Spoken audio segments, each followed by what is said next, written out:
So last lecture में Rutherford का observation हम लोगों ने देख लिया था, राइट? क्या था ऑब्जर्वेशन, याद है? बोलिए। मोस्ट ऑफ द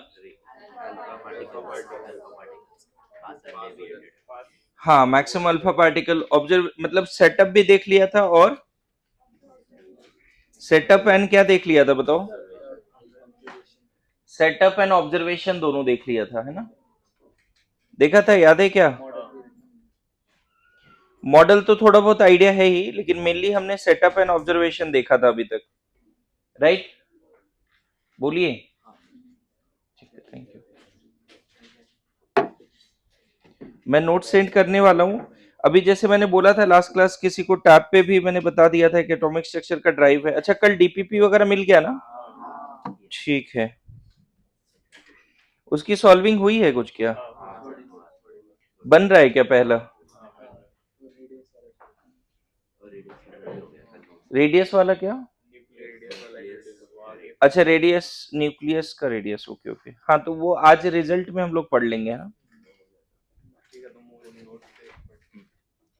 आज हम लोग इसमें पढ़ लेंगे, क्या बोलते हैं, रिजल्ट्स में।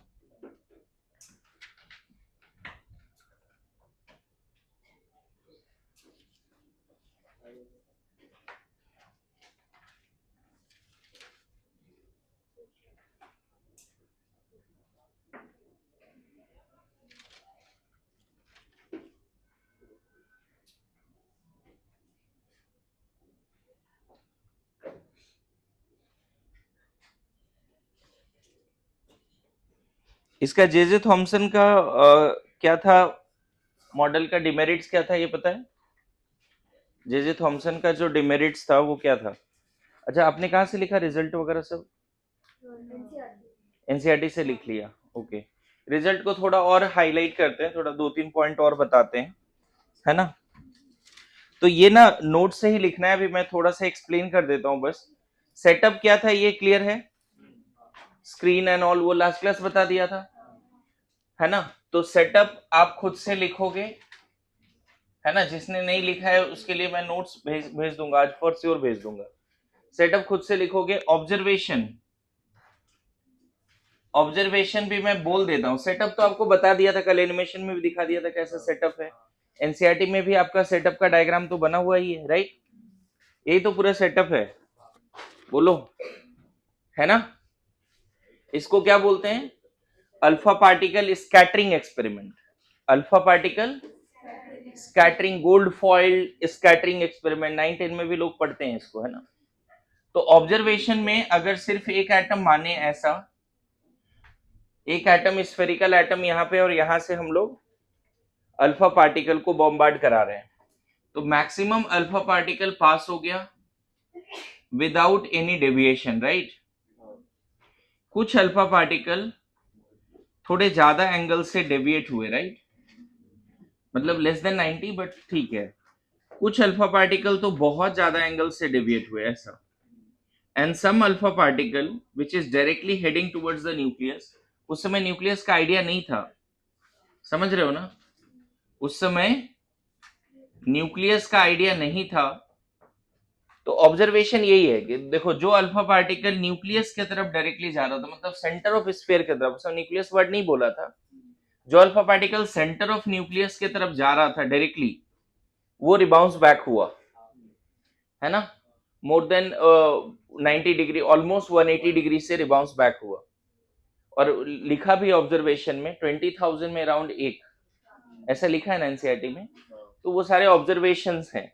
तो इससे क्या कंक्लूजन निकाले? पहले तो कंक्लूजन पहले बताओ, ऑब्जर्वेशन फिर से बताओ। मैक्सिमम पास हो गया, कुछ लेस देन 90 से डेविएट हुआ, कुछ मोर देन 90 से डेविएट हुआ, एंड वेरी वेरी फ्यू 180 से डेविएट हुआ। लास्ट क्लास मैंने बोला था कि अल्फा पार्टिकल ऐसे बॉम्बार्ड कर रहे हैं और वो रिबाउंस बैक हो रहा है, सामने एक जस्ट थीन seat gold gold foil seat है। मतलब अल्फा पार्टिकल इतना ज्यादा एनर्जेटिक है कि वो गोल्ड फॉइल सीट से पास हो जाना चाहिए, और हो भी रहा था। ऑलमोस्ट सारे अल्फा पार्टिकल उस सीट से क्या हो रहा था, पास हो रहा था।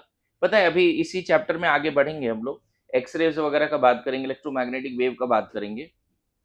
तो इलेक्ट्रोमैग्नेटिक वेव जो इतना एनर्जेटिक है ना, उसको रोकने के लिए कोई ऑब्स्ट्रेकल उतना इंपॉर्टेंट नहीं है। जैसे मैं बताऊं, यहाँ पे अब फोन पे बात हो पा रही है, ये वॉल है, फिर भी वेव तो बाहर जा रहा है इस वॉल से, नहीं जा रहा है क्या? बोलो।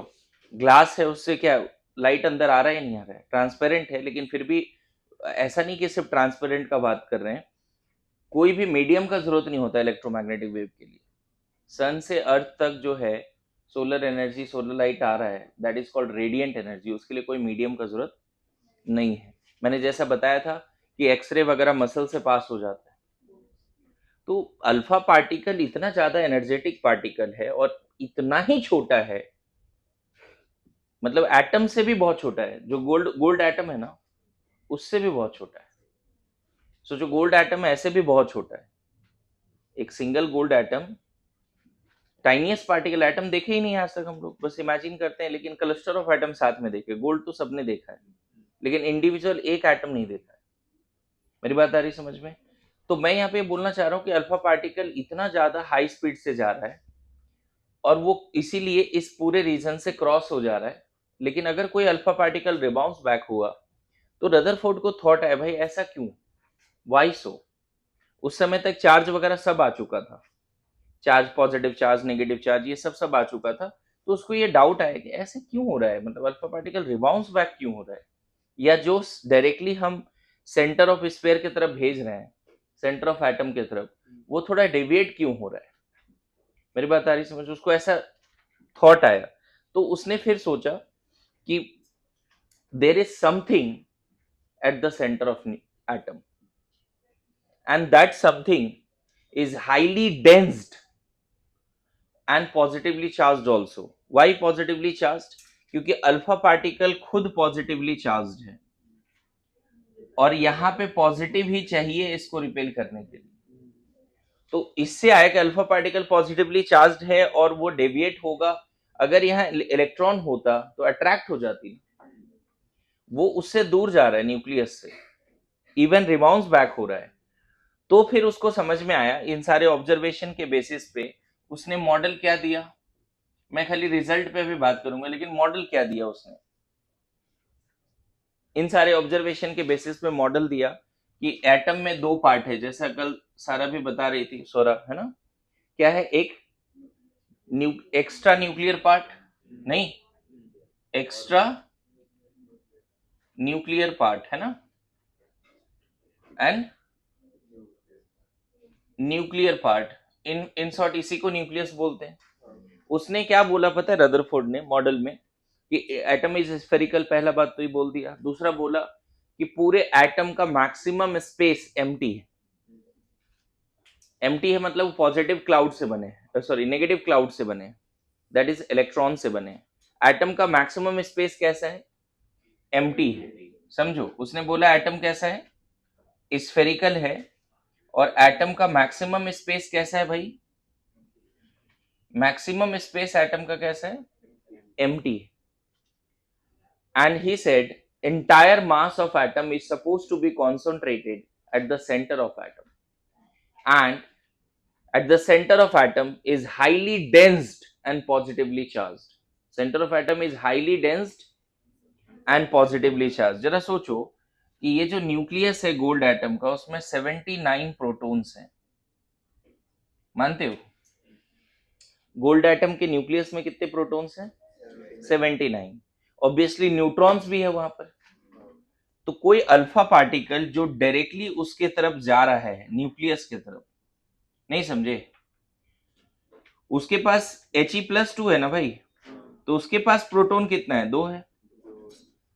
अब बताओ पॉजिटिव पॉजिटिव रिपल्सन होगी या नहीं होगी? तो अल्फा पार्टिकल जो डायरेक्टली न्यूक्लियस की तरफ जा रहा है, लगता है वो न्यूक्लियस को तोड़ फोड़ के आगे निकल जाएगा? क्यों? दोनों और दूसरा न्यूक्लियस जो है हेवी है ना, उसका मास 4 AMU है। अल्फा पार्टिकल का मास कितना है, क्योंकि 2 प्रोटॉन और 2 न्यूट्रॉन है उसके पास। अल्फा पार्टिकल का मास कितना है, 4 AMU। और न्यूक्लियस का मास कितना है, गोल्ड शायद 197 होता है। अरे यहाँ प्रोटॉन भी तो है, न्यूट्रॉन भी तो है। गोल्ड का क्या होता है याद है, 79 एंड 197 कुछ ऐसा होता है। एटॉमिक स्ट्रक्चर में पढ़ा है हमने 197। तो कितना हो गया, ये दोनों माइनस करो, न्यूट्रॉन भी तो है यहाँ पर, कितना न्यूट्रॉन है बताओ।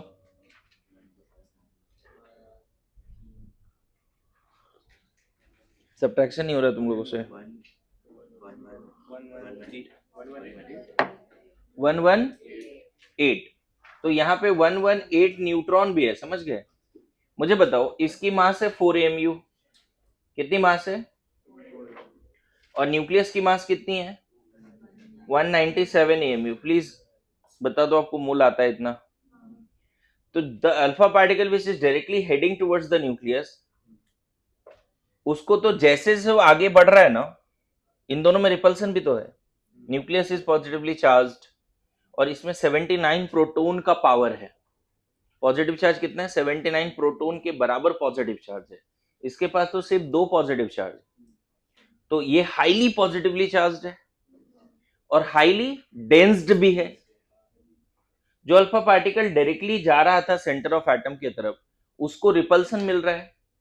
अब बताओ ये अगर रिपल्सन हो भी रहा है, मेरी बात समझो ऐसे, एक बड़ा सा आयरन का पीस है और एक सामने मैग्नेट है, छोटा सा मैग्नेट है।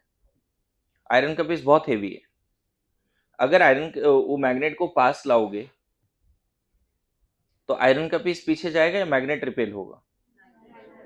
मेरी बात आ रही समझ में ना? दोनों रिपल्सन तो एक दूसरे को कर ही रहा है, लेकिन जो हेवी है वो अपनी जगह पे रहेगा। रिबाउंस बैक कौन होगा, जो एकदम छोटा सा बार मैग्नेट है। मेरी बात समझ में आ रहा है। तो यहां भी ऐसा ही है, ये हेवी सा है और ये बहुत लाइटर है। तो जैसे से पास आएगा ना, पता चला कि कोलिजन से पहले ही रुक गया। इतना ज्यादा रिपल्सन हुआ कि कोलिजन से पहले रुक गया वो। और जैसे ही रुका, अभी भी फोर्स उस पर तो उतना ही है जितना हमेशा था, तुरंत रिबाउंस बैक हो। और पता है न्यूक्लियस से जस्ट पहले जहां पे रुकते हैं ना, रदरफोर्ड ने उसको बोला distance of closest approach. The alpha particle which is moving directly heading towards nucleus, है ना, will stop just before the nucleus because of the excessive repulsion. Repulsion भी जबरदस्त है ना।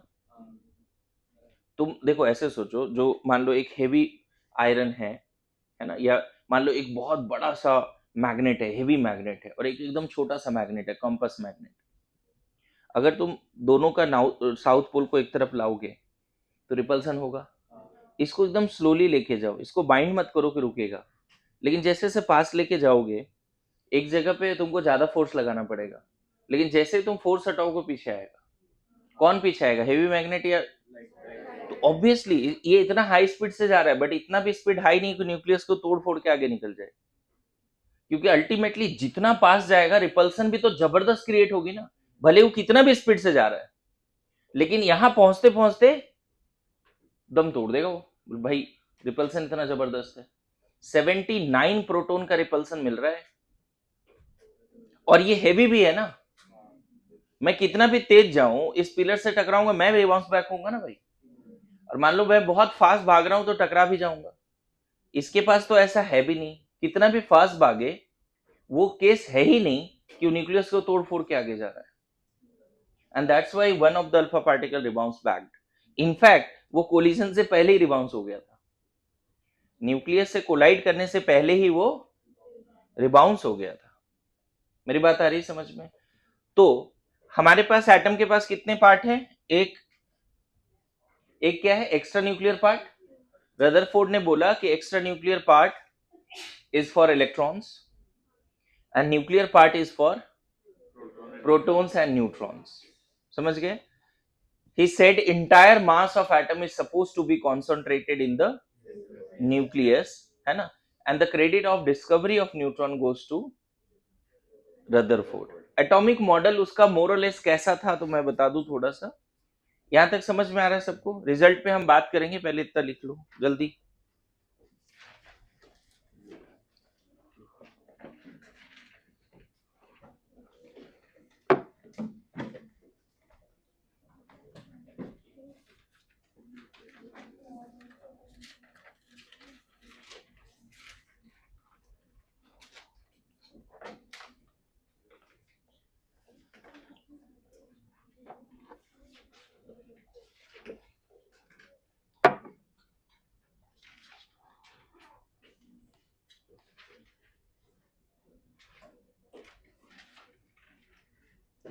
लिखो, मैं डिक्टेट करूं क्या थोड़ा सा पार्ट?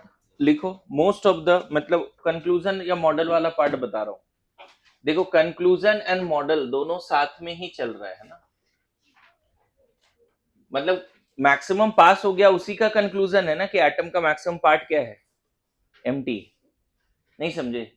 मॉडल एंड कंक्लूजन, जो ऑब्जर्वेशन है उसका दोनों पार्ट, मतलब ऑब्जर्वेशन से कंक्लूजन और कंक्लूजन से मॉडल, है कि नहीं? लिखिए, most of the part of an atom is empty.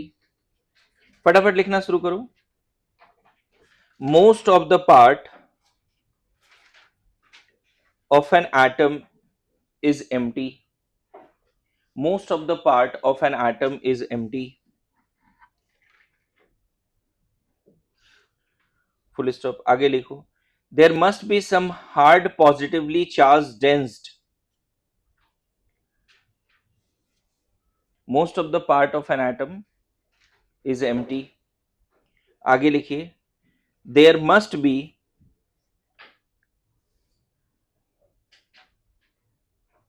some hard positively charged dense object at the center. There must be some hard positively charged dense object at the center. There must be some hard positively charged dense object at the center. An alpha particle moving towards the dense object, and the alpha particle moving towards the dense object experience repulsion,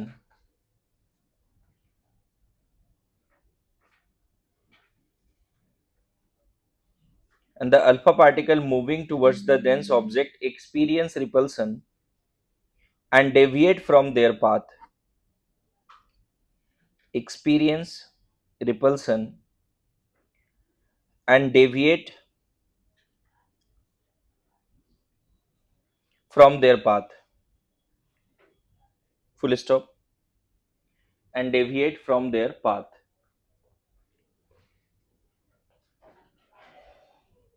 Rutherford named this hard positively charged dense object as nucleus. Rutherford named this hard densed positively charged. Rutherford named this hard densed positively charged object as nucleus.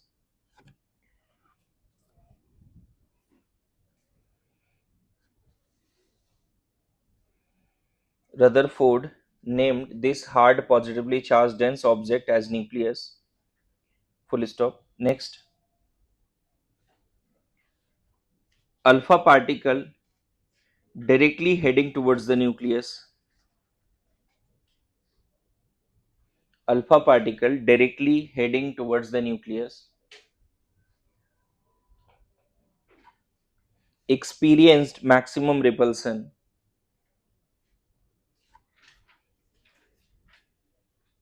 Alpha particle directly heading towards the nucleus experienced maximum repulsion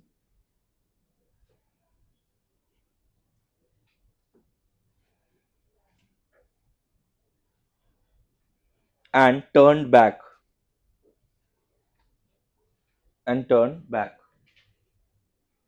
ठीक है, ये वाला part क्या कहलाता है बच्चे? Distance of, लिख लेना, distance of closest approach. Distance of closest approach. Okay, देखो, रिजल्ट अब हम लोग करने जा रहे हैं, है ना? मतलब न्यूक्लियस का क्रेडिट किसको गया है? रदरफोर्ड को, ठीक है, न्यूक्लियस। नाउ रिजल्ट बताने से पहले मैं तुम्हें एक बात बता दूं, हालांकि अभी हम लोग बेसिक्स ऑफ एटॉमिक स्ट्रक्चर फिर से पढ़ने वाले हैं कि बेसिक क्या है, कौन कौन सा कॉन्सेप्ट यूज लगेगा, फिजिक्स का क्या लगेगा, कौन सा यूनिट्स का जरूरत पड़ेगा, लेकिन थोड़ा सा यहाँ पे वो बेसिक्स का पार्ट यहाँ पे बताता हूँ। इट वॉज ऑब्जर्व, फिजिक्स का ये फेनोमेना है कि किसी भी ऑब्जेक्ट को अगर सर्कल में घुमाना है, अगर किसी भी ऑब्जेक्ट को, फिजिक्स का पार्ट है, समझ गए, अगर किसी भी ऑब्जेक्ट को एक सर्कल में रिवॉल्व कराना है और उस ऑब्जेक्ट का मास मान लो m है, वेलोसिटी v है, और जिस सर्कल में घुमाना है उसकी रेडियस r है ना। In order to rotate a object in a circle we need a force towards the centre always. बताओ अगर ये ऑब्जेक्ट इधर भाग रहा है तो वो उधर ही जाएगा ना न्यूटन के हिसाब से, नहीं समझे? अगर वो उधर भाग रहा है, ऊपर भाग रहा है, तो उधर ही जाएगा, जिस डायरेक्शन में उसको मोशन मिल गया उस डायरेक्शन में जाएगा। मेरी बात समझ में आ रहा है? हाँ, इनर्शिया। लेकिन अगर तुम चाहते हो कि इधर भाग रहा है लेकिन वो इधर रोटेट हो जाए, इस डायरेक्शन में रोटेट हो जाए, तो तुमको उसी इंस्टेंट पे इधर फोर्स लगानी पड़ेगी सेंटर की तरफ। तुरंत वो आगे नहीं जाके ये पाथ पकड़ लेगा, समझ गए? फिर इधर भागना शुरू करेगा, और चूंकि तुम परपेंडिकुलर फोर्स लगा रहे हो बच्चे, तो उसकी वेलोसिटी नहीं बदलेगी। कोई अगर इधर से आ रहा है और मैं ऐसे उसको रोक रहा हूं या पीछे खींच रहा हूं, या कोई इधर भाग रहा है, मैंने उसको और फोर्स उसी डायरेक्शन में लगा दिया, तो उसकी स्पीड बढ़ेगी या कम होगी। लेकिन कोई अगर ऐसे भाग रहा है और मैंने परपेंडिकुलर फोर्स लगाया उसको, तो उसकी स्पीड चेंज नहीं होगी, मतलब उस डायरेक्शन की स्पीड चेंज नहीं होगी, एक और डायरेक्शन में उसको स्पीड मिल जाएगी। मान लो मैं ऐसे भाग रहा हूं, किसी ने मुझे इधर से पुश किया, तो मैं इस डायरेक्शन में भी जाऊंगा ना, लेकिन सामने वाली स्पीड मेरी, क्योंकि फोर्स मुझे कैसा मिला है, परपेंडिकुलर फोर्स मिला है। जिस डायरेक्शन में मैं भाग रहा था उस डायरेक्शन में कोई कंपोनेंट आएगा इसका, क्या वेक्टर पड़े हो तो? अगर फोर्स इधर हम कर रहे हैं, इस डायरेक्शन फोर्स लगा रहे हैं, क्या इसका कंपोनेंट इस डायरेक्शन में आएगा? अरे वेक्टर पढ़ा है तुमने? इस फोर्स का कंपोनेंट इस वर्टिकल लाइन पे आएगा क्या? 90 डिग्री पे है। ये फोर्स का कंपोनेंट क्या ये वर्टिकल लाइन के अलोंग आएगा? ये लाइन और ये लाइन परपेंडिकुलर है भाई, इसका कंपोनेंट इधर लोगे तो एफ साइन 90 होगा ना। कुछ मिलेगा क्या? अरे मिलेगा पक्का ना, समझ में आ रहा है ना? तो एक्चुअल में अगर परपेंडिकुलर फोर्स लग रहा है ना, तो जिस डायरेक्शन में उसकी स्पीड है उस डायरेक्शन में कोई कंपोनेंट मिला ही नहीं फोर्स का, तो उस डायरेक्शन में उसकी स्पीड नहीं बदलेगी। मैं फिर बोल रहा हूं, मैं ऐसे भाग रहा हूं, कोई मुझे इधर से है ना फोर्स लगाया, तो मैं इस डायरेक्शन में भी भागूंगा और इधर भी भागूंगा, मेरी पाथ कुछ ऐसे स्पाइरल जैसी हो जाएगी, ऐसे या स्ट्रेट ही जाऊंगा, बोलो। लेकिन मेरी जो इनिशियल वेलोसिटी थी इस डायरेक्शन में वो बदलेगी नहीं, क्योंकि मुझे फोर्स किस डायरेक्शन में मिला है, परपेंडिकुलर फोर्स मिला है। तो पता है अगर तुम चाहते हो ये हमेशा एक सर्कल में रोटेट करते रहे, तो तुम्हें हमेशा उसको एक फोर्स लगाना पड़ेगा सेंटर की तरफ, समझ रहे हो? क्लियर हो रहा है? और पता है तुम चूंकि परपेंडिकुलर फोर्स लगा रहे हो तो उसकी स्पीड बदलेगी क्या? कभी भी, कभी भी उसकी स्पीड नहीं बदलेगी। तो फिजिक्स में ऐसा बोला जाता है कि the force required towards the centre is equal to mv² by r। This is the force. अगर कोई ऑब्जेक्ट v स्पीड से भाग रहा है इस डायरेक्शन में, अगर v स्पीड से इस डायरेक्शन में भाग रहा है वर्टिकली अप, उसका मास m है, और तुम चाहते हो उसको r रेडियस में घुमाना, तो उसको सेंटर की तरफ तुरंत खींचो इस फोर्स से, वो तुरंत अपना डायरेक्शन बदल देगा। मतलब सेंटर की तरफ हमेशा ये फोर्स रखना पड़ेगा आपको। Always a force required towards the centre in order to rotate a object of mass m velocity v in the circular path of radius r। and what is the value of that force? ये फिलहाल इसका derivation वगैरह मैं नहीं दे रहा हूं, इसको याद रखना है। जैसे कभी पढ़ा ना फोर्स का फॉर्मूला मास इनटू एक्सेलरेशन होता है, कभी पढ़ा होगा फोर्स का formula G m1 m2 by r square होता है, पढ़ा है कि नहीं? कभी पढ़ा होगा फोर्स का formula k q1 q2 by r square होता है, पढ़ा है? ये सब फॉर्मूला है फोर्स का। दो चार्ज के बीच में, दो मास के बीच में, क्लियर है? किसी का एक्सेलरेशन पता है, मास पता है, तो भी फोर्स निकल जाएगा, है ना? और भी फोर्स के बहुत सारे फॉर्मूला है फिजिक्स में जो धीरे धीरे आप सीखोगे 11th और 12th में, है ना? आगे चल के फोर्स का फॉर्मूला ये भी सीखोगे, charge into voltage, charge into velocity नहीं है, क्या है? Voltage. This is potential difference, समझ गए? आगे चल के फोर्स का फॉर्मूला 12th में भी सीखोगे, charge into velocity into magnetic field. Sorry यहाँ वोल्टेज नहीं होगा, आई am so sorry, charge into electric field. Force का फॉर्मूला क्या सीखोगे, चार्ज इनटू इलेक्ट्रिक फील्ड। और फोर्स का फॉर्मूला मैग्नेटिक फील्ड में क्या सीखेंगे, charge into velocity into magnetic field. ये सब अलग अलग फॉर्मूला है। अभी फिलहाल आपको ये ध्यान में रखना है कि किसी ऑब्जेक्ट को अगर सर्कल में घुमाना है जिसका मास m है और v स्पीड से घुमाना है, ठीक है, तो हमें सेंटर के तरफ उसको हमेशा एक फोर्स के थ्रू पकड़ के रखना होगा। And that magnitude of that force is how much, mv square bye r। अच्छा ये बताओ, जैसे मान लो बोला जाता है कि अर्थ जो है सन के चारों तरफ घूम रहा है, तो एक सर्कल में घूम रहा है ना, तो सन का ग्रेविटी ने अर्थ को रोक के रखा है। देखो सन और अर्थ के बीच में कोई रोप नहीं है, लेकिन ग्रेविटी अपने आप में अनटचेबल फोर्स है, but that is attractive in nature. Moon earth के चारों तरफ घूम रहा है, क्या मून और अर्थ के बीच में कोई रोप बंधा है क्या, पकड़ के रखा है क्या हमने, लेकिन एक्चुअल में पकड़ के रखा है ग्रेविटी के through. That is untouchable force, but gravity के थ्रू पकड़ के रखा है हमने। मेरी बात आ रही समझ में? तो ऐसा जरूरी नहीं है कि एक ऑब्जेक्ट को सर्कल में घुमाना है तो रोप चाहिए ही चाहिए। हालांकि हमने बचपन में ऐसे एक्सपेरिमेंट किया है कि रस्सी से एक स्टोन को बांध के हम ऐसे घुमाते हैं, तब वो हमेशा एक सर्कल में घूमता रहता है। क्यों? क्योंकि रोप उसको पकड़ के रखता है। यहाँ पे कौन सा फोर्स है, टेंशन फोर्स है, बाद में सीखोगे, समझ गए ना। लेकिन अगर मैं बात करूं अभी for the time being moon का, कि मून अर्थ के चारों तरफ क्यों घूम रहा है, तो पता है मून को कितना फोर्स चाहिए in order to rotate around the centre of earth, बताओगे? ये हटा दूं क्या, है ना। यहाँ पे एक रदरफोर्ड ने जो बात बोली थी उसके रिजल्ट के बारे में बात कर लेंगे। एक पॉइंट और भी है रिजल्ट से पहले का। रदरफोर्ड ने ये बोला कि electrons are revolving around the nucleus of an atom, and in order to rotate the electron in the nucleus we need a force, and that is provided by electrostatic force of attraction। Rutherford ने क्या बात बोली पता है, electrons भी nucleus के चारों तरफ रोटेट कर रहा है, और इलेक्ट्रॉन को न्यूक्लियस के चारों तरफ रोटेट कराने के लिए हमें कौन सा फोर्स चाहिए, नहीं हमें फोर्स चाहिए ये mv स्क्वायर बाय ये mass of electron, velocity of electron और radius of that circular path. And वो फोर्स कौन दे रहा है, इलेक्ट्रोस्टैटिक फोर्स ऑफ अट्रैक्शन। अब ऐसे सोचो, मान लो ये तुम्हारा अर्थ है, ठीक है, और यहाँ पे इतने डिस्टेंस पे मून जो है रोटेट कर रहा है। मेरी बात समझ रहे हो, ये क्या है, मून है। मून का मास क्या है, m है मान लेते हैं, वेलोसिटी क्या है, v है, और सेंटर, अर्थ का सेंटर और मून का सेंटर का डिस्टेंस कितना है, r है। अब बताओ मून को अर्थ के चारों तरफ रोटेट कराने के लिए कितना फोर्स चाहिए हमें, mv स्क्वायर बाय r।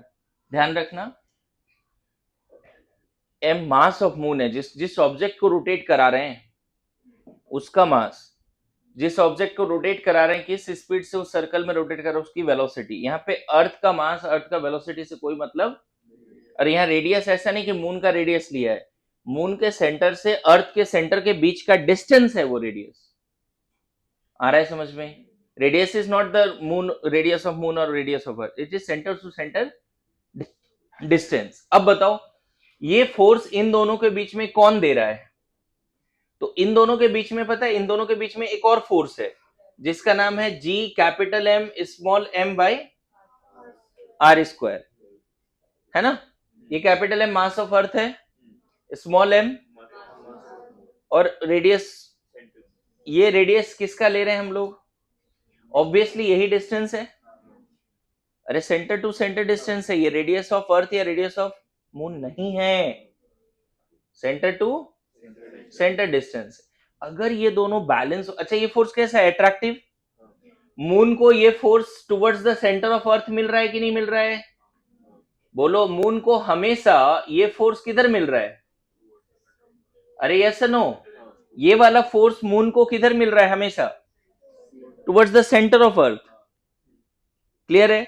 तो बताओ ये मून जो इधर भागना चाह रहा था वो हमेशा उसी डायरेक्शन में चला जाता अगर इधर उसको पकड़ के नहीं रखते इस फोर्स से। मेरी बात आई समझ में? उसी पाथ को फॉलो करता मून अगर हम यहां पर उसको ग्रेविटी के थ्रू नहीं खींचते। ये पता है, gravity is like a rope, gravity is like a, जो मून को पकड़ के रखा है भाई, तू ऐसे घूमता रहा। मेरी बात है। और ये दोनों बैलेंस अगर है नेचर में, तो कभी भी मून अर्थ को छोड़ के नहीं जा सकता। मेरी बात है समझ में? ये दोनों अगर बैलेंस्ड है, इतना चाहिए था, इतना चाहिए था एक सर्कल में घुमाने के लिए, और एग्जैक्टली किसने वो दे दिया? ग्रेविटी। इसीलिए मून हमेशा क्या हो रहा है? मेरी बात है, ये ना मून क्या छोड़ो, ये कोई भी अर्थ, अर्थ के चारों तरफ अभी लाखों सैटेलाइट घूम रहे हैं, लाखों सैटेलाइट घूम रहे हैं अर्थ के चारों तरफ। कैसे घूम रहे हैं भाई? उसको अर्थ ने पकड़ के रखा है। मान लो ये सैटेलाइट है, कोई आर्टिफिशियल सैटेलाइट है जिसकी मास m है, मेरी बात समझ रहे हो? आर्टिफिशियल सैटेलाइट है जिसकी मास m है, उसको भी अगर रोटेट करना है अर्थ के चारों तरफ, तो इतना mass of satellite, velocity of satellite, radius, centre to centre distance, इतना फोर्स चाहिए। और उस सैटेलाइट को वो फोर्स कौन दे रहा है? अर्थ का ग्रेविटी दे रहा है। मेरी बात आ रही समझ में? बोलो, यहां तक समझ में आ रहा है? किसी भी ऑब्जेक्ट को उसी तरह से, अब यहां पे देखो, मान लो ये एटम का फील्ड है, न्यूक्लियस यहां पर है, एक इलेक्ट्रॉन को यहां पे रोटेट कराना है, इस इलेक्ट्रॉन को एक सर्कल में रोटेट कराना है। इलेक्ट्रॉन की मान लो स्पीड क्या है? v है, मास क्या है? m है, और सेंटर टू इलेक्ट्रॉन की डिस्टेंस क्या है? न्यूक्लियस से r है। तो बताओ, इस इलेक्ट्रॉन को सर्कल में रोटेट कराने के लिए क्या चाहिए? मास of electron, velocity of electron का स्क्वायर अपन r। r कौन सा डिस्टेंस है? न्यूक्लियस और इलेक्ट्रॉन के बीच का डिस्टेंस है, मतलब जिस ऑर्बिट में इलेक्ट्रॉन है उस ऑर्बिट का रेडियस। Yes no? अब बताओ, इलेक्ट्रॉन इसके चारों तरफ घूमता रहेगा, उसके लिए उसको हमेशा सेंटर की तरफ एक फोर्स चाहिए ना भाई। वो फोर्स कौन दे रहा है बताओगे? कौन दे रहा है वो फोर्स? अब बताओ, एक फोर्स और है इन दोनों के बीच में, अट्रैक्टिव फोर्स है, क्योंकि अपोजिट चार्ज है ये पॉजिटिवली चार्ज है और ये, तो एक फोर्स और है इसके बीच में, वो है के। चार्ज इन द न्यूक्लियस मान लेते हैं Q1 है, न्यूक्लियस पे चार्ज कितना है? Q1। इलेक्ट्रॉन पे चार्ज कितना है? Q2 bye. ये कैसा फोर्स है न्यूक्लियस की तरफ? अट्रैक्टिव फोर्स है। और इतना फोर्स न्यूक्लियस की तरफ चाहिए था in order to rotate the electron in the nucleus. ये दोनों बैलेंस आउट है, इसीलिए electrons are revolving around the nucleus. Rutherford ने क्या प्रूव कर दिया थोड़ा फिजिक्स लगा के, कि why electrons are revolving around the nucleus. मान लो पूरा साइंटिस्ट बैठे हुए हैं, वो अपना मॉडल बता रहा है, तो उसने ये तो बोल दिया कि एक्स्ट्रा न्यूक्लियर पार्ट है, न्यूक्लियर पार्ट है, लेकिन एक दो लाइन उसने और बोला एडिशनल। क्या बोला? कि electrons are revolving around the nucleus just like planets are revolving around the sun. ये लाइन बोला उसने, लेकिन उसमें एक चीज और उसने क्या ऐड किया, कि इलेक्ट्रॉन को एक ऑर्बिट में रोटेट कराने के लिए जो फोर्स चाहिए, वो force is given by electrostatic. जैसे मून को चारों तरफ रोटेट करने के लिए इतना फोर्स चाहिए, कहां चाहिए? टुवर्ड्स द सेंटर, और ये फोर्स किसने दिया? ग्रेविटी ने। उसी तरह इलेक्ट्रॉन को न्यूक्लियस के चारों तरफ किसी पर्टिकुलर ऑर्बिट में रोटेट करने के लिए एक फोर्स चाहिए, और वो फोर्स किसने दिया? Coulombic law, electrostatic force of attraction. मेरी बात आ रही समझ में? लिखिए, in order to rotate a object, result से पहले ये पॉइंट लिख लो, रिजल्ट के बाद का नहीं है, रिजल्ट से पहले का ही पॉइंट है। इन ऑर्डर टू रोटेट, मैं बोलता हूं, in order to rotate an object of mass m with speed v, in order to rotate an object of mass m, velocity v, in the circular path or orbit of radius r, in order to rotate an object of mass m, velocity v, in a circular orbit or circular path of radius r,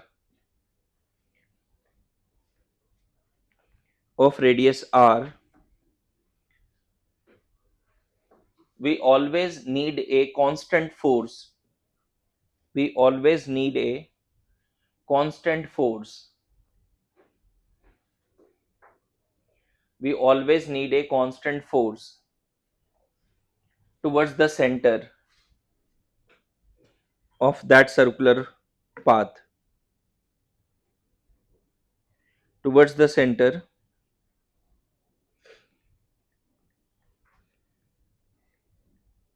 of towards the center of circular path, which is equal to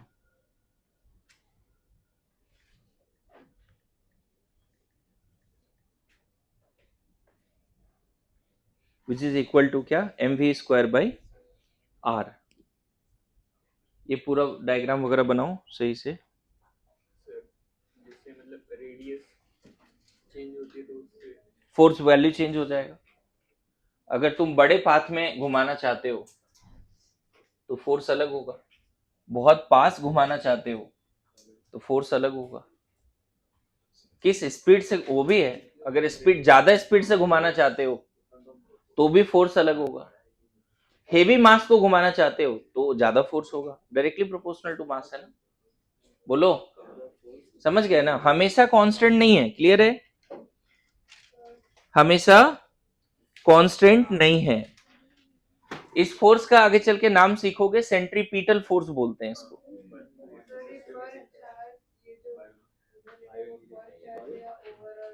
नहीं, Q1 total charge on nucleus है and Q2 सिर्फ electron का charge है.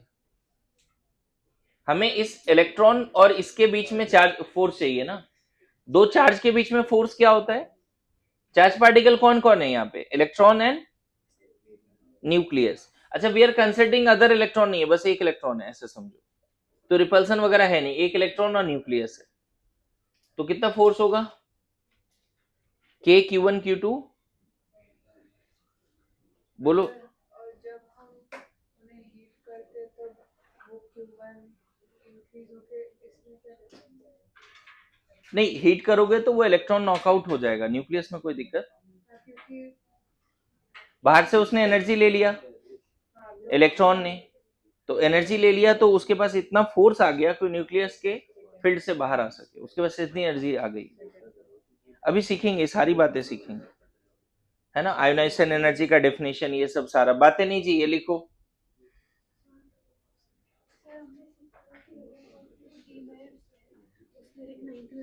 करेंगे करेंगे, वो भी discuss करेंगे. पहले ये इतना तो लिख लो. हाँ जी, ये डायग्राम बना लिया सबने?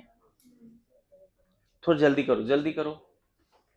लास्ट बेंचे जल्दी एक्टिवली बनाइए डायग्राम. इस फोर्स को, जो फोर्स है इसको सेंट्रीपिटल फोर्स भी बोलते हैं. फिजिक्स में डिटेल में पढ़ेंगे आगे. फिजिक्स में एक चैप्टर ही है सर्कुलर मोशन, 11th में ही पढ़ना है. फिजिक्स में एक चैप्टर है सर्कुलर मोशन, 11th में ही पढ़ना है आपको, ये है ना.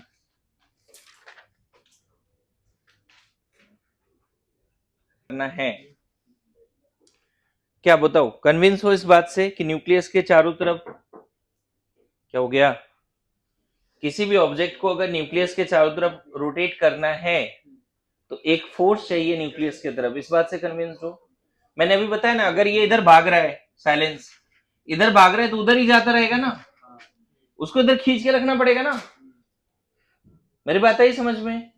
न्यूटन ने क्या बोला? अनलेस कोई एक्सटर्नल फोर्स अगर नहीं लग रहा है तो वो उसी डायरेक्शन में चलता रहेगा इनफाइनाइट टाइम तक. बोला या नहीं? तो अगर ये ऊपर भाग रहा है तो ऊपर ही जाता रहेगा, लेकिन उसको अगर इधर डायरेक्शन में फोर्स मिला हमेशा सेंटर की तरफ, तो उसी स्पीड से वो क्या होगा? सर्कल में घूमता रहेगा. मेरी बात आई समझ में? ठीक है, यहां तक ओके है? लिख लो. According to Rutherford, electrons revolve around the nucleus. According to Rutherford, electrons revolve around the nucleus. According to Rutherford, electron revolves around the nucleus.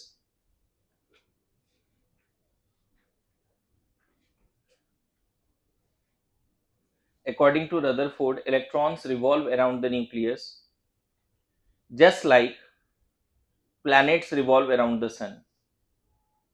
just like planets revolve around the sun.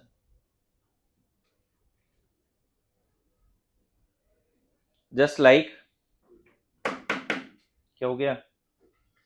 हाँ, just like planets revolve around the sun. ठीक है, full stop. The force required to rotate the electron in the circular orbit, the force required to rotate the electron in the circular orbit, the force required to rotate the electron around the circular orbit is balanced by electrostatic force of attraction. The force required to rotate the electron in the circular orbit is balanced by electrostatic force of attraction, is balanced by electrostatic force of attraction between positively charged nucleus and negatively charged electron. यहाँ पे ये वाला diagram बना सकते हैं, थोड़ा जल्दी बनाए, उतना टाइम नहीं दूंगा मैं. Between positively is balanced by electrostatic force of attraction between positively charged nucleus and negatively charged electron. ये पता है ना, अपोजिट चार्ज के बीच में अट्रैक्शन होता है. ये भी बताने की जरूरत है क्या? हाँ, आगे बढ़े. ठीक है, ये हटा दो क्या? देखो, ये भी मॉडल का ही पार्ट मानो. कौन सा पार्ट? अभी जो एक्सप्लेन किया पूरा, ये किसका पार्ट है? इधर इधर सब लोग जरा सोचो, इधर इधर सब लोग ध्यान दीजिए एक बार. देखो कितना सही कैलकुलेशन है. मान लो अगर ये अर्थ है ना, और अर्थ का फील्ड यहां तक है. मान लो अर्थ का एक फील्ड होता है ना भाई, उसके बाहर स्पेस हो जाती है. अरे यस नो, अर्थ का एक फील्ड है. मान लो अर्थ का ग्रेविटी इसके बाहर नहीं है, अर्थ का ग्रेविटी इसके बाहर नहीं है. यहां ध्यान देना, कोई सैटेलाइट तुम क्या होता है, जैसे इसरो जो है, PSLV है ना, रॉकेट है जो लेके जाता है सैटेलाइट को एक हाइट तक, है ना. वो रॉकेट खुद इसके चारों तरफ 4-5 राउंड लगाता है ना. फिर वो सैटेलाइट को लॉन्च करता है किसी स्पीड v से. मेरी बात समझ लो कैसे होगा? मुझे एग्जैक्ट अभी उसके बारे में डिटेलिंग में नहीं जा रहा हूं, लेकिन थोड़ा सा बेसिक फिजिक्स के बारे में बात कर रहे हैं. मैं बताऊं, बहुत पहले की बात है, 1960s में, 55 में, है ना, क्रायोजेनिक इंजन देने से मना कर दिया था रसिया और अदर कंट्रीज ने इंडिया को, है ना. तो उस समय फर्स्ट टाइम इसरो जब बना, तो अगर स्पेस रिसर्च करना है भाई, तो स्पेस में जाना पड़ेगा ना. तो उसके लिए जो क्रायोजेनिक इंजन था अदर कंट्रीज के पास था, बस इंडिया के पास नहीं था. मना कर दिया था देने से. इसलिए मना कर दिया कि हो सकता है आप मिसाइल्स बना लोगे, रॉकेट बना लोगे उससे, क्योंकि वो सेम टेक्नोलॉजी रॉकेट और मिसाइल में यूज हो सकता है. तो फिर यहाँ पे साइंटिस्ट ने खुद से सारे काम किए, है ना, और उस तरह का क्रायोजेनिक इंजन भी बनाया. और आज के दिन में तो मतलब इसरो मतलब बहुत, जैसे मान लो बहुत मार्स वार्स का, ठीक है, वो थोड़ा टाइम है उसमें, लेकिन अभी स्पेस में सैटेलाइट लॉन्च करने में ना ऑलमोस्ट 100% एक्यूरेसी. मतलब आसपास के एशियन कंट्रीज जो हैं, इवन इंडिया को देता है सैटेलाइट कि आप मेरा सैटेलाइट लॉन्च करिए, है ना. जब कोविड वाले समय में था तो एक न्यूज आया था कि 104 satellite at a time launch हुआ था, मतलब एक बार में. वर्ल्ड रिकॉर्ड बनी थी ये. 104 सैटेलाइट एक बार लॉन्च हो गया था. PSLV इतना अच्छा है अभी इंडिया का. मेरी बात समझ रहे हो? तो कंसर्न यहाँ पे ये है कि देखो, उस समय कुछ नहीं था, अभी इतना आगे बढ़ गए, काम चला है ना इतने दिनों तक, है ना.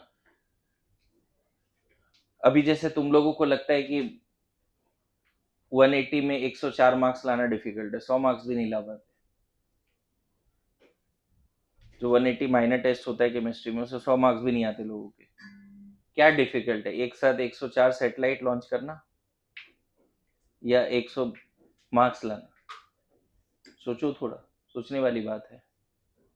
डिफिकल्ट कुछ भी नहीं है, मानो तो सब डिफिकल्ट है ना। तुम्हें लगता है को मार्क्स लाना डिफिकल्ट है, मार्क्स लाना डिफिकल्ट नहीं है। एक टॉपिक का क्या औकात है यार, कोई टॉपिक होगा जो 2 घंटे लेगा, कोई टॉपिक होगा जो 4 घंटे लेगा, कोई होगा 2 दिन लेगा, कोई 10 दिन लेगा, लेकिन सीख जाओगे। प्रॉब्लम कहाँ पे, हम वो टाइम नहीं देना चाहते। हम चाहते हैं किसी तरह से स्पून फीडिंग हो जाए। ट्रेनिंग ही ऐसी हुई ना आज के समय में ना, जो बोला जाता है वर्स्ट पेरेंटिंग यही है कि अपने बच्चे के लिए वो सब अवेलेबल करा दो जो उनको चाहिए, तो वो कभी स्ट्रगल सीखा ही नहीं, है ना। This is the worst parenting मैं बोलूंगा कि भाई उसको जो चाहिए नहीं मांग रहे तो भी तुम समझ जाते हैं एज ए पेरेंट्स का ऐसा है कि इसको सब खुशी देंगे जो हमें नहीं मिला। भाई इस तरह से वो ग्रूम नहीं होगा। यही वजह है ना कि तुमको उसमें 4 दिन देने हैं, तुम नहीं दे पा रहे हो क्योंकि साइकोलॉजी क्या है, भाई मिल जाए किसी तरह से।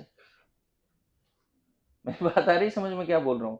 बचपन से ऐसे ही हो गया है। आज के डेट में मैं भी ये मतलब कभी कभी सोचता हूँ, मान लो वो 7 ईयर के, तो मैं भी कभी सोचता हूँ कि क्या मतलब हो सकता है जिससे थोड़ा अलग। तो मैं अपने आप को भी एनालाइज कर रहा हूँ, तो वही है कि मेरी औकात अगर 20 रुपए के, तो मैं 40 रुपए का काम करने की कोशिश करता हूँ बच्चों को लेकर। और हर पेरेंट्स ऐसे ही हैं आज के डेट में। लेकिन मुझे पता नहीं, ऐसा लगता है इसका दिक्कत क्या होता है, इस कंपटीशन को लोग नहीं समझ पा रहे हैं। भाई इतनी आसानी से नहीं मिलेगी नीट में रैंक, जितनी आसानी से चीजें परोस के मिलता रहा था अभी तक। एक टॉपिक अगर नहीं सीख पा रहे हो तो उसमें तुम्हारे एफर्ट्स लगेंगे, टीचर के एफर्ट्स नहीं चाहिए। तुम चाह लो तो कुछ भी सीख जाओगे, समझ गए ना। तो ये बात समझ लो कि अब चीजें धीरे धीरे बदल रही है। मतलब कुछ चीजें पेरेंट्स के कंट्रोल में भी नहीं है कि तुमको परोस के एक नीट का रैंक दे देंगे। उनके जो कंट्रोल में है, तुम्हारा खाना पीना, हेल्थ का ध्यान, कपड़े वगैरह का ध्यान रख सकते हैं भाई, लेकिन ये नहीं कर सकते वो, है ना। और मैं बताऊं, इस हद तक भी जा रहे हैं ना पेरेंट्स, पेपर ऐसे थोड़ी लीक हो रहा है। पेरेंट्स तो इस हद तक भी जा रहे हैं, खरीद ले रहे हैं पेपर। मुझे पता नहीं क्या लगता है, क्या रिवॉर्ड देना चाहते हैं बच्चे को। उनको कम से कम सोचना चाहिए, मेडिकल फील्ड है, कैसे डॉक्टर बनाएंगे हम। जो पेरेंट्स ये काम कर रहे हैं उनको भी तो सोचना चाहिए ना। लेकिन मैं फिर बोल रहा हूं कि तुम्हें हर चीज अवेलेबल हो रहा है, इट डजंट मीन कि हर चीज उनके कंट्रोल में। तुम्हें एक अच्छा इंसान बनाना उनकी जिम्मेदारी है। वो चाहते हैं, लेकिन तुम नहीं बनोगे तो फिर वो क्या कर लेंगे, है ना। अब बच्चे बहुत सीधे होते हैं, मैं बताऊं, बहुत सीधे। पता नहीं धीरे धीरे धीरे धीरे क्या हो जाता है, मेहनत से दूर जाते हैं, डिस्ट्रैक्शन होता है। और मैं बताऊं, वो समय सबसे टफ टाइम रहा होगा ना वो साइंटिस्ट के लिए। उनको नहीं मिला ना इधर उधर से, किसी कंट्री से मिल जाता जो जिन्होंने 25-30 साल काम किया, वो डायरेक्ट अपना टेक्नोलॉजी दे देते, तो डेवलप करने में वो 25 साल बच जाते। अभी अदर कंट्री, एक दो कंट्री ऐसे एक दूसरे का हेल्प करते हैं ना, क्योंकि एक दूसरे की टेक्नोलॉजी एक्सचेंज करते हैं तो दोनों का फायदा होता है। लेकिन जो भी है, उस समय अगर ये सोचता कि पॉसिबल ही नहीं, तो नहीं हो पाता। करके दिखाया ना, करके दिखाया। And you can also. भाई कोई चीजें नहीं हो पा रही है, अब एफर्ट लगाओ। और अच्छी बात क्या है, यहाँ पे तो हम सिखाने का पूरा कोशिश भी कर रहे हैं ना, टॉपिक सिखाने का कोशिश भी कर रहे हैं पूरा, है ना। 104 सैटेलाइट एक साथ लॉन्च कर, मजाक बात नहीं है। क्यों क्यों मजाक बात नहीं है, समझो यहाँ पे। क्योंकि मान लो इस पाथ में अगर उसको रोटेट करना है, इस पाथ में, पता है क्या दिक्कत आएगी। अगर थोड़ा भी ज्यादा स्पीड से फेंक दिया ना, तो 2-4 राउंड लगा के वो स्पेस में चला जाएगा सैटेलाइट। मेरी बात समझ रहे हो क्या बोल रहा हूं। एग्जैक्टली यहां पे जो स्पीड चाहिए, वही स्पीड से लॉन्च करनी पड़ेगी उसको। थोड़ा सा भी ज्यादा लगा दिया, थोड़ा ज्यादा हो गया तो एरर आ गई ना। वो 2-4 लगा, धीरे धीरे उसका रेडियस बढ़ता रहेगा और चला जाएगा स्पेस में। थोड़ा भी कम स्पीड से किया तो उसकी रेडियस घटना शुरू होगी और धीरे धीरे कोलाइड हो जाएगा. इट इज वेरी कैलकुलेटेड ना. मतलब प्रॉपर ऐसा रॉकेट चाहिए जो प्रॉपर उस स्पीड को अटेन करे और उस स्पीड में उसको लॉन्च करे. ऑल्दो मैं बहुत रॉ बातें कर रहा हूं, है ना. मैं यहां तक बोल रहा हूं कि जैसे मेरे दो क्लोज फ्रेंड है जो इसरो में साइंटिस्ट हैं, तो मुझे थोड़ा सा आइडिया है इसके बारे में, जो 11th-12th में थे. तो मैं उसके सामने ये सब बातें करूं तो हंसेगा भी, क्योंकि बहुत सारी चीजें हैं इसके अंदर में जो हम भी नहीं जानते, तुम भी नहीं जानते. बहुत सारी चीजें हैं. ये तो बेसिक फिजिक्स की बातें चल रही है. मेरी बात आ रही समझ में. तो यहाँ पे कितना फोर्स चाहिए उस सैटेलाइट को लॉन्च करने के लिए, और ये एग्जैक्टली कौन देगा. आ रहा है समझ में. सैटेलाइट के बीच ये पूरा डिस्टेंस लेना पड़ेगा. ये डिस्टेंस आ रहा है, समझ गए. क्लियर है.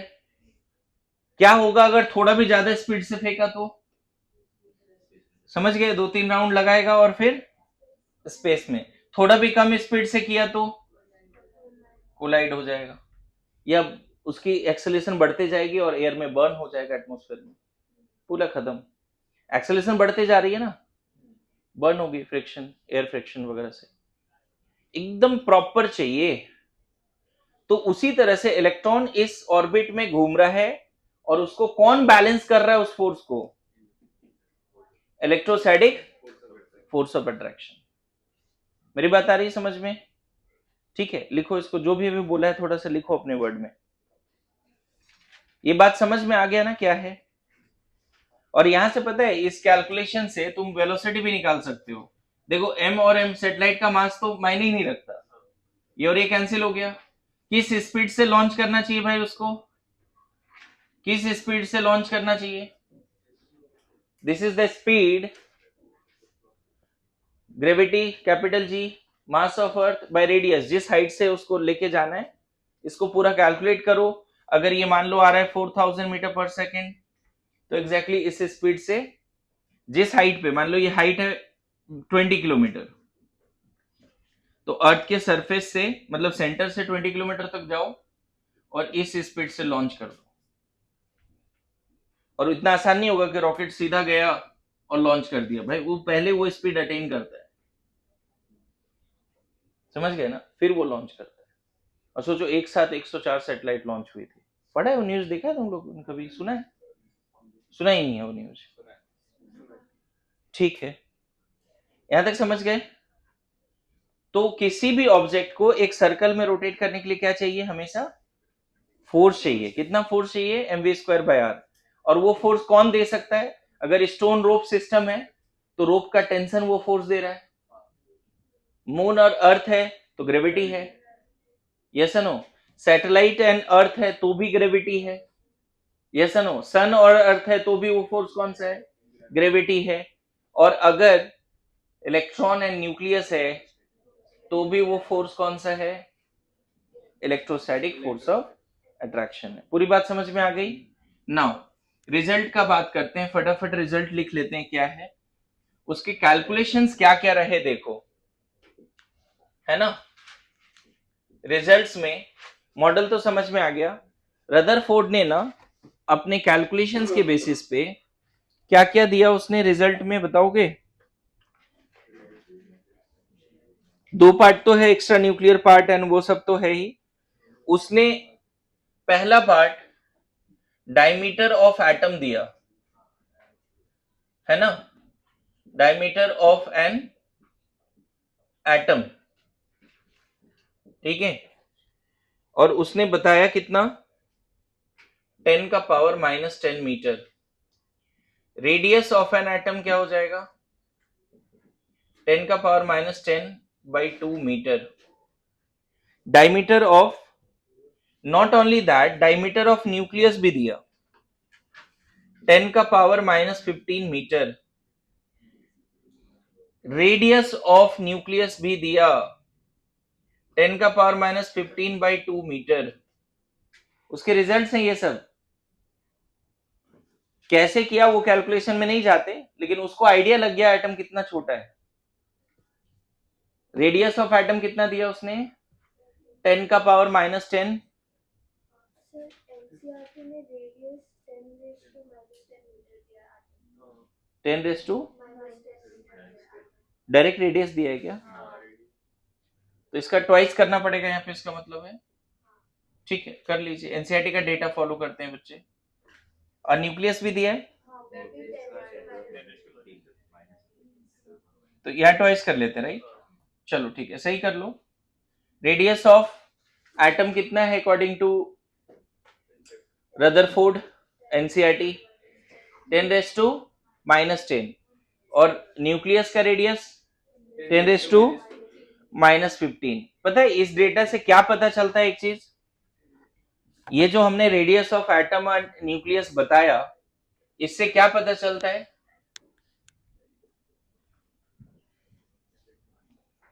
है ना? इससे ये पता चलता है बच्चे, एटम का अगर साइज ये है ना, हालांकि मैं अभी वो जस्टिफाई भी नहीं कर पा रहा हूं, तो इसके सेंटर पे एक डॉट जो है वो न्यूक्लियस है।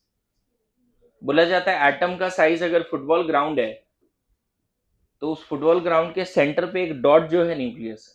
Nucleus is very very small. तुम बताओ ना, अगर मैं यहाँ पे ये करूं radius of atom by radius of nucleus, तो 10 रेस टू 5 आएगा ना भाई? मतलब समझ रहे हो, अगर ये डिस्टेंस x है तो ये डिस्टेंस कितना है? दिस मच x ना। अगर रेडियस का न्यूक्लियस का रेडियस अगर x है, ये डिस्टेंस कितना है? रेडियस x है, तो एटम का रेडियस कितना है? 10 raise to 5 times of x। अरे ऐसा no, radius of atom is 1 lakh times more than radius of nucleus. 1 lakh time हो गया ना? अरे ये डिवाइड करो ना, दिस बाई दिस करो, कितना आएगा? 10 रेस टू 5 आएगा। अगर न्यूक्लियस का ये डिस्टेंस है, तो एटम का डिस्टेंस उसका 1 लाख टाइम्स है रेडियस। समझ में आया? नॉट ओनली दिस, यहीं से एक और रिजल्ट आएगा, volume of atom by volume of nucleus. दोनों स्फेरिकल है। 4/3 pi r a cube, 4/3 pi r n cube. बोलो, वॉल्यूम ऑफ एटम एंड, तो ये पता है कितना होगा? 10 रेस टू -30, और नीचे होगा 10 रेस टू -45, तो ये आ जाएगा 10 रेस टू 15। पता नहीं समझ पाए नहीं, क्योंकि 4/3 पायर क्यूब तो कैंसिल हो जाएगा ना दोनों जगह से। मतलब समझ रहे हो, atom is 10 raise to 15 times bigger. Volume of atom, मतलब समझ रहे हो, volume of atom is so big, 10 raise to 15 times with respect to volume of nucleus. ये रेडियस में है और ये वॉल्यूम का रेशियो है। लिख के रखो जल्दी से। इससे आइडिया लग रहा है कि एटम कितना छोटा है भाई? एटम बोलो, एटम तो छोटा है ही, न्यूक्लियस कितना छोटा है? एटम तो छोटा है ही, रेडियस न्यूक्लियस कितना छोटा है, ये आइडिया लग रहा है? बोलो, एटम तो छोटा है ही, बट न्यूक्लियस एटम के रिस्पेक्ट में एग्जिस्ट भी नहीं करता, ऐसी वाली बात है। क्या फील हो रहा है मैं क्या लिखा है यहाँ पे? हाँ ओए, इधर ध्यान दे। हाँ, एटम तो छोटा है ही, बट न्यूक्लियस ऑलमोस्ट उसके रिस्पेक्ट में नेग्लिजिबल है। मैं क्या बोला, एटम का रेडियस अगर फुटबॉल के ग्राउंड के जैसा है, तो उस ग्राउंड के बीच में एक डॉट जो है न्यूक्लियस का रेडियस, मैं एक डॉट का बात कर रहा हूं, सो स्मॉल। यहां तक समझ गए? नॉट ओनली दैट, ये लिख लिया सबने, this is all about first point, है ना? अब उसने कैसे कैलकुलेट किया एटम का रेडियस या न्यूक्लियस का रेडियस, ये उसके रिसर्च का पार्ट है, उसके डिटेल में पढ़ेंगे हम लोग, बस वो रिजल्ट लर्न कर रहे हैं। क्लियर है? हम लोग क्या कर रहे हैं, वो रिजल्ट लर्न कर रहे हैं। एक और सेकेंड पॉइंट बड़ा इंपॉर्टेंट है, उसने रेडियस ऑफ न्यूक्लियस का फॉर्मूला दिया है ना, रेडियस ऑफ न्यूक्लियस का फॉर्मूला दिया R0 times atomic mass number का क्यूब रूट। उसने रेडियस ऑफ न्यूक्लियस का फॉर्मूला दिया, रेडियस ऑफ एटम नहीं, किसका? न्यूक्लियस का रेडियस का फॉर्मूला दिया। यहाँ आर नॉट जो है कांस्टेंट है और ये around 1.1 into 10⁻⁻15 metre to 1.44 into 10⁻⁻15 metre होगा। कोई एक वैल्यू लेना हुआ तो ये ले लोगे अगर क्वेश्चन में वैल्यूज नहीं दिए हुए हैं तो। क्वेश्चन में वैल्यूज नहीं दिए हुए हैं तो ये जो कांस्टेंट है आर नॉट, ये किसका रेडियस है भाई? एटम का नहीं है, देखो एन लगा है, रेडियस ऑफ आइटम का भी निकाल सकते हैं। नहीं, ये फॉर्मूला एटम के रेडियस के लिए नहीं है। वैल्यू से आइटम का हाँ वो रेशियो वगैरह लेके ना कर सकते हैं, लेकिन mainly what is the radius of atom, that for radius of nucleus that is given by, जैसे जैसे एक बता दूं, एल्युमिनियम का न्यूक्लियस का अगर तुम्हें फॉर्मूला बताना है, एल्युमिनियम के एटम का रेडियस नहीं, एल्युमिनियम के मतलब एल्युमिनियम ऐसा एटम होगा, हमने एटॉमिक स्ट्रक्चर में बहुत बार बात किया है, तो यहां जो बीच में न्यूक्लियस है अगर उसका रेडियस बताना है, रेडियस ऑफ एल्युमिनियम, तो ये फॉर्मूला लगाएंगे, क्या लगाएंगे? R naught. एल्युमिनियम का एटॉमिक मास नंबर कितना है बच्चे? 27 1/3 कितना हो गया? Thrice of R naught, thrice of, ये शायद 4/3 है, ये कितना है? 4/3 into 10⁻15 metre. Radius of nucleus of aluminium कितना आ गया? आर का वैल्यू भी रख दिया बच्चे, देखो ना, आर नॉट का वैल्यू रख दिया। आर नॉट का वैल्यू कितना है? 1.33 इंटू 10⁻15। 1.33 को हम 4/3 बोल सकते हैं, तो 3 कैंसिल हो गया। What is the radius of nucleus of aluminium? समझ में आया? इससे क्या पता चलता है? एक नया बात, क्या वर्ल्ड में जितने भी एटम्स हैं सबका न्यूक्लियस का रेडियस फिक्स है? नहीं, सबके न्यूक्लियस का रेडियस अलग अलग। पहले तो बताओ, हर एटम का क्या रेडियस फिक्स है? क्या सब एटम एक साइज का है? हाइड्रोजन एटम, हीलियम एटम, सब एक साइज का है क्या? एटम का भी अलग अलग एटम का रेडियस अलग अलग है। उसी तरह से डिफरेंट एटम के न्यूक्लियस का रेडियस भी डिफरेंट है। जैसे इसी तरीके से अगर मान लो मैंने रेडियस निकाला हाइड्रोजन का, इधर हटा दूं ये वाला पार्ट, बोलो रेडियस ऑफ न्यूक्लियस का फॉर्मूला रदरफोर्ड ने दिया। रदरफोर्ड ने टेंटेटिव रेडियस दिया किसका? एटम का एज वेल एज न्यूक्लियस। वो जो लिख रहे हैं 10⁻10 वो टेंटेटिव है ना, वो थोड़ी हर एटम के लिए लगा दोगे। 10⁻15 जो रेडियस है क्या वो हर एटम के लिए लगा देंगे? अरे बोलो, एक टेंटेटिव है। क्लियर है? अगर हमें रेडियस ऑफ हाइड्रोजन एटम निकालना है तो हाइड्रोजन एटम का एटॉमिक मास नंबर तो 1 होता है बच्चे, आया समझ में? हाइड्रोजन एटम का रेडियस ऑफ न्यूक्लियस क्या है? R not.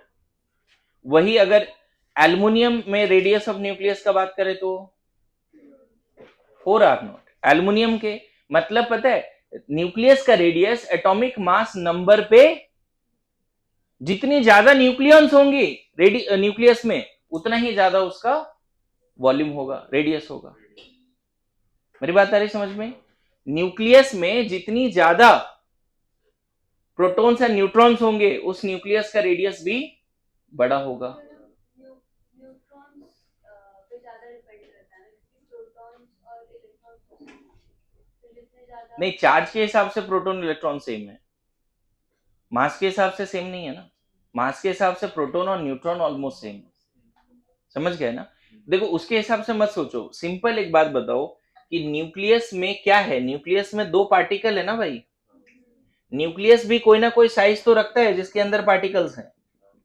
अरे बोलो, न्यूक्लियस के अंदर क्या है? प्रोटॉन एंड न्यूट्रॉन है, यस नो? न्यूक्लियस के अंदर क्या है? प्रोटॉन एंड न्यूट्रॉन्स है। तो जितना ज्यादा इसके अंदर प्रोटॉन न्यूट्रॉन होंगे उतना ही इसका रेडियस बड़ा। और what is the radius of nucleus? Formula given by Rutherford. This is the formula given by Rutherford. तुम किसी भी एटम का अगर रेडियस निकालना चाहो तो more is the atomic mass number, more is the radius of, लेकिन डायरेक्टली भी डिपेंड नहीं कर रहा एटॉमिक मास नंबर पे। Atomic mass number raise to the power cube root है। मेरी बात आई समझ में? मान लो एक और एग्जांपल देता हूं, जैसे 81 कौन सा एटम है बताओगे? 81 इसका नाम है टीएल। मरकरी के बाद आता है, मरकरी है 80, उसके बाद आता है टीएल। अगर कोई पूछे what is radius of nucleus of TL, radius of nucleus of TL क्या बोलोगे पता है? रेडियस ऑफ, है ना, ये एटॉमिक नंबर लिख दिया ना मैंने। एटॉमिक मास नंबर 81 किसका है? मुझे लगता है कि ब्रोमीन का है, I am so sorry. Atomic mass number देखो, ब्रोमीन, ब्रोमीन यहां पे मान लो radius of nucleus of bromine पूछे, किसकी? ब्रोमीन की। तो ब्रोमीन का एटॉमिक मास नंबर लगभग कितना होगा? 3581 मान लेते हैं ऐसा। ब्रोमीन का एटॉमिक मास नंबर कितना होगा? 3581। तो हम क्या कर सकते हैं यहाँ पे? R0 81 raise to the power 1/3, ये कितना निकल के आएगा? रूट आएगा क्या? ये परफेक्ट रूट है क्या? ये क्यूब रूट, ये 9 का स्क्वायर रूट है ना, स्क्वायर है ये, मतलब कुछ ना कुछ तो आ ही जाएगा वैल्यू। मैं ये बोलना चाह रहा हूं आपको कि किसी भी एटम का अगर रेडियस निकालना है तो उसके लिए फॉर्मूला नहीं है, लेकिन किसी भी एटम के न्यूक्लियस का रेडियस निकालना है तो हमारे पास एक फॉर्मूला है। बोलो यहां तक समझ में आ रहा है? बोलो पक्का बात। नाउ एक बहुत ही इंपॉर्टेंट कंसेप्ट सिखा रहा हूं आपको, that is called density of the nucleus. Density of the, अगर मान लो मैं बोलता हूं density of hydrogen atom, nucleus की डेंसिटी, किसकी डेंसिटी भाई? And density of aluminium atom. मेरी बात समझना, हम डेंसिटी का रेशियो निकाल रहे हैं, किसके डेंसिटी का रेशियो? किसके डेंसिटी का रेशियो? हाइड्रोजन का एब्सोल्यूट डेंसिटी, लेकिन हाइड्रोजन एटम की डेंसिटी नहीं, हाइड्रोजन एटम में जो न्यूक्लियस है, ये वाला बीच वाला पार्ट, इसकी डेंसिटी। हाइड्रोजन में सिर्फ एक प्रोटॉन है, न्यूट्रॉन तो है भी नहीं, और एल्युमिनियम में 27 प्रोटॉन प्लस न्यूट्रॉन है। डेंसिटी कैसे निकलेगी? मास ऑफ हाइड्रोजन एटम बोलो bye volume of hydrogen atom होगा। अच्छा, वॉल्यूम ऑफ हाइड्रोजन एटम कितना आएगा? 4/3 पाई R0 क्यूब। बोलो अरे yes no. What is the radius of nucleus of hydrogen? R0 ना, रेडियस का बात करो पहले। Radius of nucleus of hydrogen कितना है? R0। अच्छा, यहां पे फिर डेंसिटी ऑफ एल्युमिनियम मतलब मास of nucleus of aluminium bye volume of nucleus of aluminium. Density का फॉर्मूला क्या था? मास बाय वॉल्यूम ना। अगर डेंसिटी ऑफ न्यूक्लियस निकालना है तो इस न्यूक्लियस का मास बाय न्यूक्लियस का volume. Yes no? Density of nucleus निकालना है तो क्या करना पड़ेगा हमें? Density of nucleus by mass of nucleus by volume of nucleus, that is density ना। न्यूक्लियस की डेंसिटी निकालनी है तो मास ऑफ न्यूक्लियस बाय, अब हाइड्रोजन के न्यूक्लियस की डेंसिटी निकालनी है तो क्या करना पड़ेगा हमें? Mass of hydrogen by volume of nucleus. उसी तरह एल्युमिनियम की अगर डेंसिटी निकालनी है, एल्युमिनियम के न्यूक्लियस की, तो mass of nucleus of aluminium divide by, और इसकी वॉल्यूम कितनी आ रही है भाई? इसका रेडियस कितना है? उधर देखो 3R0 है। अरे बोलो भाई 3R0 क्यूब। बोले यहां तक समझ में आ रहा है? कोई तकलीफ है? एक नया चीज सीखोगे अभी यहाँ पे देखना। मुझे बताओ कि ये और ये तो कैंसिल हो गया। अच्छा, ऊपर मैं कितना रखूं? 1 AMU रखूं क्या? By R0 cube. अच्छा, R0 क्यूब नीचे और ऊपर से कैंसिल हो रहा है, दिख रहा है, लेकिन चलो उसको बाद में कैंसिल करते हैं। ऊपर कितना रखो? 27 बाय 27 R0 क्यूब। बोलो यहां तक समझ में आ रहा है? क्या क्या हमने दिख रहा है आपको? मैं बस सॉल्विंग कर रहा हूं और एक नया फैक्ट यहां पे लिखा दूंगा आपको, है ना। सॉल्विंग समझ में आ रही है? क्या चल रहा है बोलिए। अब बताओ, ये 27 AMU है ना भाई। न्यूक्लियस का मास कितना होगा एल्युमिनियम का? 27 AMU। इतना तो मोल में सीखा है, पक्की बात, बढ़िया। अब मुझे बताओ R0 क्यूब कैंसिल, 27 27 कैंसिल, ऊपर भी 1 AMU नीचे भी कितना आ गया भाई ये 1:1। एक नया चीज यहाँ पे निकल के आया कि वर्ल्ड का कोई भी एटम हो उसका न्यूक्लियस का मास और न्यूक्लियस का वॉल्यूम अलग होगा बट न्यूक्लियस की डेंसिटी हमेशा सेम होगी। न्यूक्लियस की डेंसिटी मतलब हाइड्रोजन एटम की जो न्यूक्लियस की डेंसिटी है एग्जैक्टली वही डेंसिटी एल्युमिनियम एटम के न्यूक्लियस का है। 1:1 आया ना भाई, डेंसिटी का रेशियो 1:1 मतलब दोनों की डेंसिटी बराबर निकली ना। कैलकुलेशन करके दिखाया, मेरे बात समझो। क्या फैक्ट निकला? Density of nucleus of all atom is same और different? Density of nucleus of all different atoms are approximately same. बोल सकते हैं ये? अगर तुमसे बोला जाए कि कौन सा एटम है जिसकी न्यूक्लियस की डेंसिटी सबसे ज्यादा है, यहां पे लिख दिया मान लो आयरन, गोल्ड, सिल्वर, हाइड्रोजन, कौन सा ऐसा एटम है जिसके न्यूक्लियस की डेंसिटी सबसे ज्यादा है? इन सब में सबकी न्यूक्लियस की डेंसिटी आ रहा है समझ में? सभी की न्यूक्लियस की डेंसिटी, लेकिन क्या आयरन का न्यूक्लियस का मास और रेडियस डिफरेंट है या नहीं? इसकी न्यूक्लियस की मास और रेडियस इंडिविजुअली अगर बात करें ना तो मास ऑफ न्यूक्लियस अलग अलग है, क्योंकि सबके न्यूक्लियस में न्यूक्लियॉन्स अलग है। न्यूक्लियॉन्स अलग होंगे तो रेडियस अलग आएगा। अच्छा, जिसके न्यूक्लियस में जितना ज्यादा प्रोटॉन और न्यूट्रॉन है उतना ज्यादा मास भी है उसकी। इसका न्यूक्लियस का मास पता है कितना है? 56 AMU, जबकि इसके न्यूक्लियस का मास 197 AMU। इसके न्यूक्लियस का मास एक एटम का मास के बराबर ही, बोलो 1 AMU।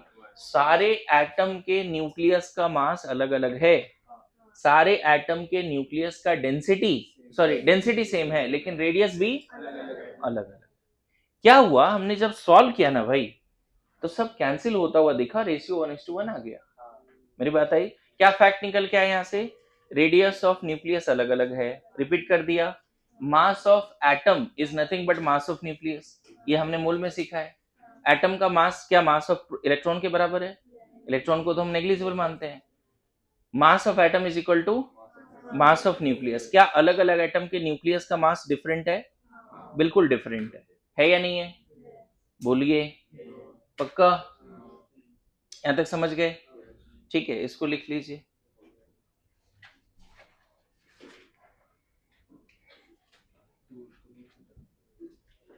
सारे फैक्ट ढंग से लिखो।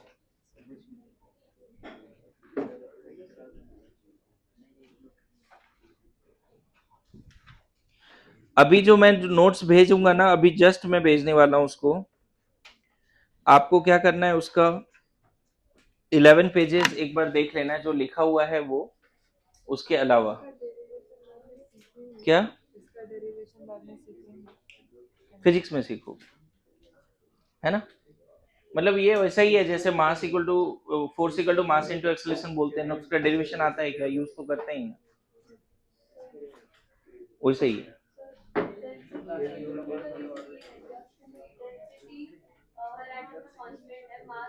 नहीं, एटम की डेंसिटी कांस्टेंट नहीं है, फिर कंफ्यूज मत होना। एटम की डेंसिटी अलग अलग है, वो बार बार रेशियो कैंसिल हो रहा है, हर बार सेम ही आ रहा है। बिल्कुल बिल्कुल बिल्कुल।